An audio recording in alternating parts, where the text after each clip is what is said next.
What's up, guys? Welcome to Grit. I'm Victoria Dennis alongside Meg Burgdorf, where we talk all things on and off the beach volleyball court. Today, we're recapping the 2023 AVP Tour.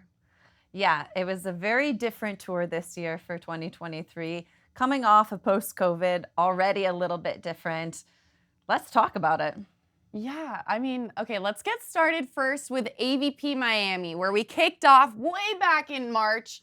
You were there. Tell us a little bit about it. Yeah, so Miami was absolutely amazing. It was part of spring break, a lot of festivities happening. They had the collegiate game running alongside, lots of buzz, lots of new partnerships, and just Miami had a great vibe. A lot of different teams. We had the Cinderella story, Cody Caldwell back on the tour, coming out with Chase. You know, it was a good energy, and I think it bred a lot of hope for the whole season. And we love Miami, the vibe. Yeah, it's a whole vibe. We love a good vibe down in Miami, that's for sure. And Tech Volley was there too. And King and Queen of the Court. Right? That was there. So lots of events on the same stadium court. The venue a little bit different. You had on the beach side, and then you had on the Strand side. So a little bit of a spread out venue, but pretty cool overall. And the winners of that tournament, of course, Melissa Jimenez-Paredes, Brandy Wilkerson, alongside Taylor Crabb and Taylor Sander, taking those first medals. Yeah, and let's talk about Team Tay-Tay. They're a crowd favorite. Taylor Crabb actually played in Tech Volley, which was super cool. Won that with Troy Field. Kind of a different style, new sport coming on the scene. Taylor Crabb led the AVP this whole season in kills. Taylor Sander had aces, so it's no wonder they started off in Miami, had an epic time there, and kept rolling throughout the season then. They sure did. And then NOLA was next in April.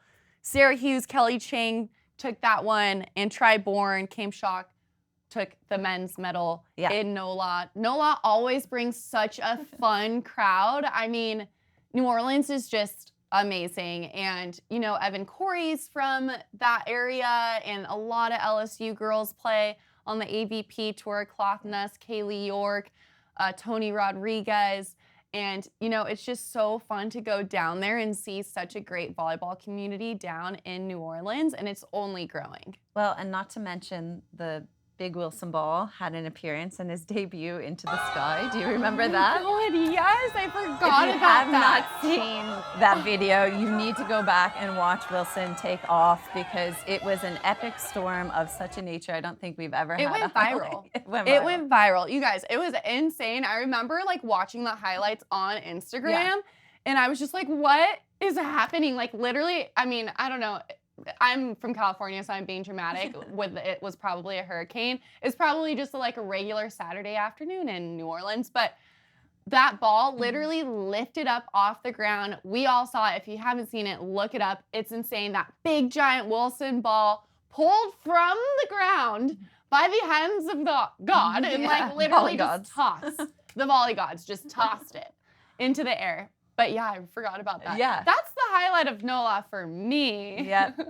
Yeah, because I was on production, and that morning, you know, we were commentating on Bally Live, and you start to see the speckles, and then everyone's scrambling, and then the whole storm front just comes in. So I know those that were there, it was definitely an experience to note of this season. I'm not sure we'll see Wilson take off again, but he's floating out there somewhere. He's somewhere. Next up was Huntington Beach. Sarah Hughes, Kelly Chang took that medal for the women's side. And then Miles Partain and Andy Benish, this is where they started getting hot, and their name really started to make appearance in May. And that was the momentum setting Miles and Andy forward. For sure. And, you know, it's been an odd season, kind of weird out there in the AVP. 7 Pro Tour events and Gold Series. This is the first time there wasn't a conflict on the men's side on the World Tour that they could participate in. And they took full advantage of that opportunity, making a very good name for themselves.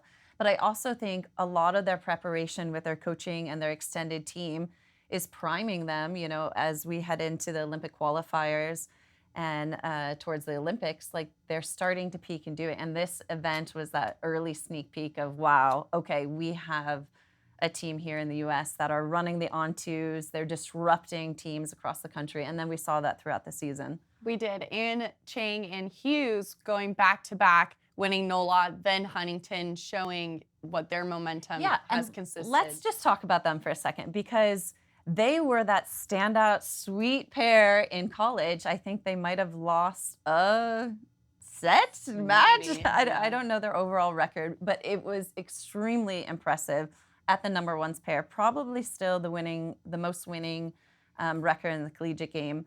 Separated for some time, found different partners both sides. Kelly went to the Olympics with Sarah Sponsel. They're coming back together and reunited, and they are on the up. And it's so fun for me to see that special chemistry come back together, because there's just something magical about these two. And it really is shown in their resilience and how they're approaching the game. And they just have that understanding of playing with each other. I can't wait to see what happens, in this Olympic qualification process. Big time. They're ranked number 2 right now in the world, and they have plenty of reps together under their belt. And Jordan Chang, their coach, is awesome. He was at UCI on the men's side when I was playing there on the women's team, and Jordan is just a fantastic coach. So it's going to be really exciting to see what will unfold in the next year. After Huntington, we had Hermosa with Corinne Quiggle and Sarah Schumerhorn taking that medal home, along with Trevor Crabb and Theo Brunner. Hermosa, always a fun one. It conflicted with Wapaka this year. I went to Wapaka and played. It was so much fun. I played in the grass side of Wapaka. I love it. Yeah, it's so much fun. But Hermosa, Corinne, and Sarah taking their first championship trophy. Yeah, absolutely. And congratulations to them, because they've been working really hard for a few years now, partnering up together, playing on the World Tour, and they finally got the result that they've been training for. And it was really exciting to be in Hermosa. Corinne, from Manhattan Beach, Sarah coming in from Florida. Also now, if you're watching King of the Court or any other matches, it's Schumerhorn Murphy. So a little bit of a name change going out there for Sarah. So if you're following along results, it's kind of that double barrel last name. But really exciting for them, working with Artie and their team out in Florida, bringing in the heat. And so it was nice to see yet another women's pair rising to the top. Speaking of heat, the next stop was Atlanta. Always bringing the heat Hot down Atlanta. there. Hot Atlanta. Hot Atlanta. One may say. Well, of course, Taryn Cloth, Kristen Nuss with the gold there. Back-to-back golds. They won Atlanta in 2022 and again this year in 2023. And Miles Partain, Andy Benish with another trophy on tour. Every time they've had the opportunity to compete on the domestic tour, they've taken full advantage of it. And it's incredible. I mean, a lot of the youth around the country, specifically the guys, are using that onto offensive system. And Miles and Andy run it really well. I know they've worked, to get uncomfortable themselves, to be comfortable in those matchups. And they came back from that World Tour and smoked it again down the men's side. Manhattan Beach was after that. The granddaddy of them all. Betsy Flint, Julia Scholes, solidifying their name in history on the Manhattan Beach Pier, iconic California landmark. And on the men's side, Taylor Crabb, Taylor Sander, earning their name on the pier as well. Yeah, I mean, Julia Scholes had a little bit of maybe an injury, a little bit of question, was she going to compete with Betsy? They lost to the, 32 seed in their opening match and had to come all the way through the contenders bracket to win that one. Absolutely impressive. A lot of grit and character from them in that side. And then on the men's side, wasn't so sure, Taylor meeting his brother in the semifinals again and just moving through. And for Taylor and Trevor, now both brothers are on the pier, which is absolutely exciting. Very special for them. Yeah, I was broadcasting that first game on Court 1 when Flint and Scholes, when they lost to the Washington alum girls. They were absolutely amazing. Their names here. They were awesome. What stud athletes, but pretty exciting. And then wrapping us up is Chicago. Yeah. And Chicago is, it's a Labor Day Chicago Classic. It's probably and maybe is the biggest one outside of California. I think it's the longest running tour stop outside of Southern California, kicking off. And it was 80th or 40th birthday in '83 for the AVP. So that's a big feat for Chicago as well. So I know it was packed. Everyone down at Oak Street Beach having a great time. Cloth and Nuss taking that one. Yep, Cloth and Nuss coming in hot, getting ready for that Olympic qualifier chase. And it was a back-to-back win again for them in 2022. Yeah. They took Chicago again in 2023. So they doubled down in both Atlanta and Chicago. Why not? And then for the men, Trevor and Trevor and Theo. Thank you. Yes, Trevor and Theo. So Trevor and Theo, taking another one to their name. They also won Hermosa as well. So a few teams here taking a couple titles to their name for the 2023 AVP season. Yeah, and it's no wonder Betsy and Julia are doing so well. Betsy is leading the AVP for digs and aces, and Julia on kills. So, I mean, that's a team to watch out for. I know April Ross is working with them, so handing down that Olympic experience. Some pair that we didn't see in NBO and Chicago was Sarah Sponsel and Therese Cannon. So we're kind of watching this space and seeing what's happening. I know that they have an entry into the World Championships. We'll talk a little bit more about that in a minute. But that's a pair that we didn't see, and those are two top amazing athletes on the women's side here. Big time. Yep. What's next for us, Meg? Well, I'm not sure what's next season for AVP because it got a little weird. There's a lot of, hints out there that the AVP is changing. A little bit unknown what the shape of next season is, so I'm sure we'll be covering that in later segments. But now there's no championships. So rumor is, and confirmed on Friday, no AVP championships to celebrate the closeout of the 40th year celebration for AVP. Sad face. Sad face. Yes. I can't make this sad face. I know. Yeah, it's not on the website anymore as of Friday, I think midday. And they said it was due to no suitable location or time. So originally slated for end of September. Last year it played in the Footprint Center, which is where the Phoenix Suns play. So I think a lot of hype and anticipation. A little bit quiet from AVP's side as we rolled into Chicago, but unfortunate. Yeah, it is. It's sad because it's just, the hype of it all year round, and these athletes, they work so hard and grind it out, and we love a good championship cherry on top, but, things happen, and all you can do is just adjust and move forward, and these athletes, they know how to do that, especially with grit on and off the court, so, some of them will move on to the World Tour now, which we'll get to. Yeah, but I think just taking a moment to talk about what Phoenix was last year. Yeah.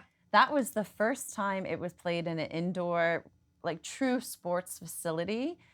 And I think that's amazing. And I hope in the future that we start to see more perpetual facilities and bringing in that same similar atmosphere that's created at other sporting events. So unfortunately, a big miss, I think, on the AVP side and for those athletes. I think with the buzz of the Olympic qualifying year, the World Champs coming up, I think for those athletes, there's other things. But I think for the sport and kind of domestically what we were growing and having that ability to host a different style event is unfortunate.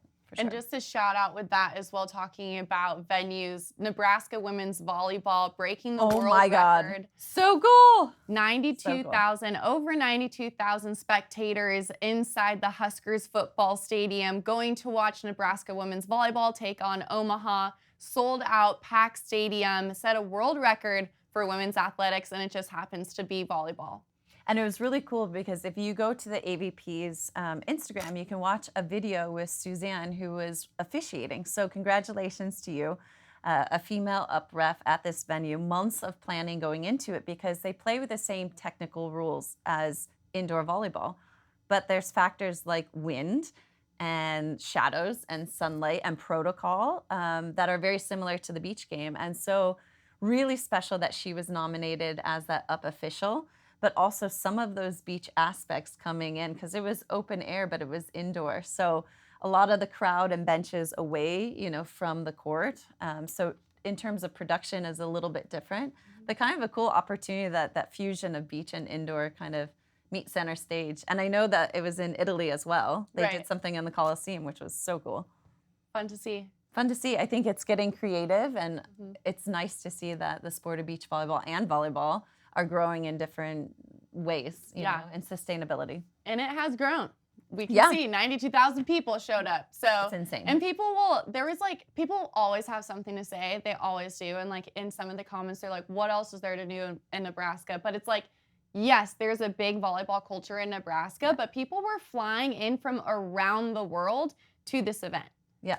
Ironically, my flight was right over Nebraska, and I was on the wrong side. No. I was like, please let me see it. Please no. Let me see it. But there'll be another time, I'm sure, and we'll all see each other there. It's not over just yet for the AVP because there is the Laguna Tour stop, and that's October 13th and 15th. They ran a collegiate event last October. This time it's the Tour Series. But it kind of lands itself right on top of the World Championships. So again, another weird season for the AVP. Lots of overlaps with the World Tour, even Wapaka and Hermosa overlapping. So spreading that athlete pool around. So let's talk a little bit about World Champs and where we're headed. That's down in Mexico, in Tlaxcala. I think that I'm saying it correctly. Down in Mexico. So Mexico has been, rising up, having a lot of opportunities hosting world-class sporting events, not just beach volleyball, but a lot of the World Tour has found itself in Mexico. And this is about a 10 to 15-day competitive event, depending on how well you do. And on the men's side, we have Miles and Andy, Trevor and Theo, Tri and Kame, and first reserve is Miles and Chase. That's a pretty impressive spread. Right now, Miles and Andy are the #1 seed at the Elite 16, which actually happens now before it. So we don't have the AVP champs, but we have the Elite 16 now at the end of September, and then it goes into World Champs in October. So on the women's side, we have Kristen and Taryn, Kelly and Sarah. Teresa and Sarah also have a spot. I say watch the space. I'm not really sure what's going to happen there. And then Betsy and Julia and Alex and Haley. So Alex makes her comeback from the Olympics. Congratulations to her for having a baby. Mm-hmm. Now she's coming back. She's got that mama strength now. Mom strength. I'm telling you, it's real. I had teammates when I was playing in Peru. When they had a baby and came back, I swear to God, they hit like twice as hard, like maybe 3 times. Like mama strength is a real thing. So it's going to be so fun to see Alex out there again on the sand. Yeah, I'm really excited. And it paves the way for women in sport that you can do both. And I think it's awesome that both the AVP, the FIVB, the World Tour have all accommodated in freezing points. That's something that happens. You can do it for injury as well. And allows them to come back. So it's fantastic. Big time. Yep. And I think then the only other thing with Elite 16 heading into that Olympic qualification, it is in Paris. So it's a huge test event for the Olympics, which is really exciting. But the #1 team, Mole and Sorum, are out. I just checked the update today. They've withdrawn. I'm not really sure the story behind that. We'll get more details for you. But that leaves Andy and Miles to have a bit of an easier chance at winning that one too on the men's side with that higher seed. It sure does. And especially, I mean, we talked about their momentum before and their on-2 game. We know that they're down south training right now in San Diego. It's going to be pretty exciting to see them take that top spot. And, they were the underdogs, but not anymore, Meg. They have a target on their back every time that they're playing now. So how are they going to adjust? We'll find out. We'll see. I'm pulling for them, of course. So we'll see what happens. Yeah, and wishing all of our teams all the best as the World Champs and Paris Elite 16 rolls around. I know you can watch them if you're not traveling to Paris. I wish we were. Could be a lot of fun. On VBTV, where you can catch all of the action. Fun stuff. All right. That's it for today. That's it, guys. Absolutely. Well, thanks again for tuning in to Grit. Make sure to like and subscribe. We'll catch you out on the stand or here in the studio. Until then, for Meg Burgdorf, I'm Victoria Dennis. Stay tuned on Grit.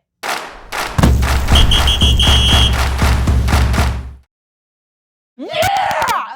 Woohoo! That was great, Meg. I know. So good.